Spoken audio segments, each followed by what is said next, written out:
Afternoon Collective story time. So, I had this crazy dream last night, and this is going to be like a collective message, okay? But first of all, back in the day, right, when I was younger, I used to write a lot, okay? I'm a big hip hop head, okay? I grew up in the 90s. I'm 41, okay? So like 95 and up, I was like super exposed to music and like was just completely head over heels with music, right? So from my middle school years and high school years, I used to write a lot. I used to write a lot of poetry, a lot of short stories, even bars, like I'd rap, stuff like that, right? So as I got older, I really never continued to tap into that part of my creativity, right? So last night I had this dream.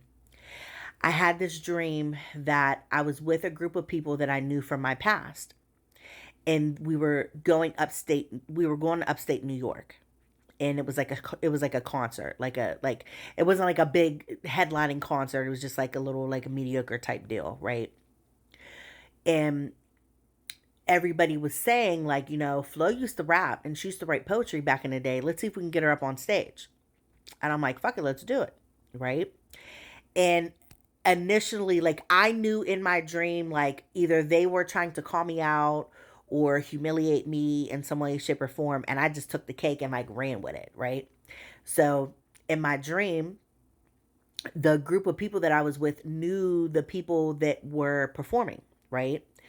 And it wasn't anybody big. It wasn't anybody that I knew. You know what I mean? It wasn't nothing like that. But we get there and they're like introducing me to these people and like the person that promoted the whole ordeal. So it's my set and I get up on stage and I just talk for a minute, right? Cuz that's what I do. I'm a speaker. So I get up on stage and I'm talking and everybody's like, they're loving to hear what I have to say. On top of me letting them know like I don't rap and this is poetry, but I'm going to spit it to you in a way that is musical, right? Lyrical. So I get up, do my little speech, do my little rap, whatever. And everybody was just so surprised. I woke up this morning and I'm like, that's real weird, right? Because I used to know these people, but why are these people putting me in center stage like they thought they were going to humiliate me? The message behind it was don't let people like, don't allow people to make you think that you're not good enough or to make you think that you're not capable enough to do something, right? Like back in the day they used to say don't let somebody trick you off your spot. That's what it was giving for real.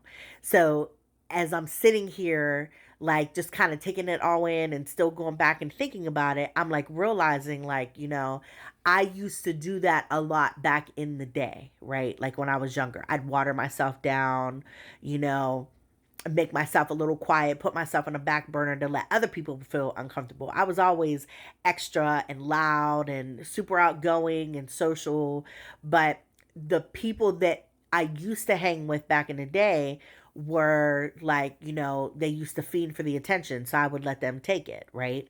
Like we would go places where I didn't have to do a lot of effort and I would get a lot of attention and they would do whatever, take hours to get ready, pick out an outfit, all of that, and they wouldn't get the attention that they were hoping for. I could go to the bar with sweatpants and a t-shirt on and everybody's like, "Oh my god, who's that?" right?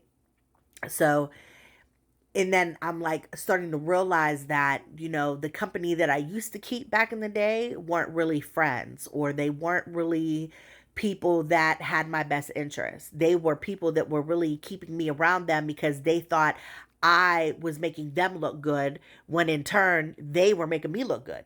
And not in a negative way, not in a hating type of way, but it's really about energy, right? It's really about your essence. And so people who are jealous or envy or any way, shape, or form, like, they could be a part of your circle. So you really have to be careful based on who you keep around you. And this isn't the first dream that I've had that was in that context. Like I had a dream before about, people that I used to be close with back in the day, and I was in a car where they were in the front seat and I was in the back seat. So they turned the music up and was laughing about me, but saying something about me behind my back and like laughing at me in my face. And then I woke up and got the message. Like, people used to do that to me a lot back in the day, whether I was aware of it or not. And still, I continue to stay in those friendships and connections with people. So, as we're coming into these new spaces and being brand new, don't allow yourself to be small and letting people take advantage of you. Peace.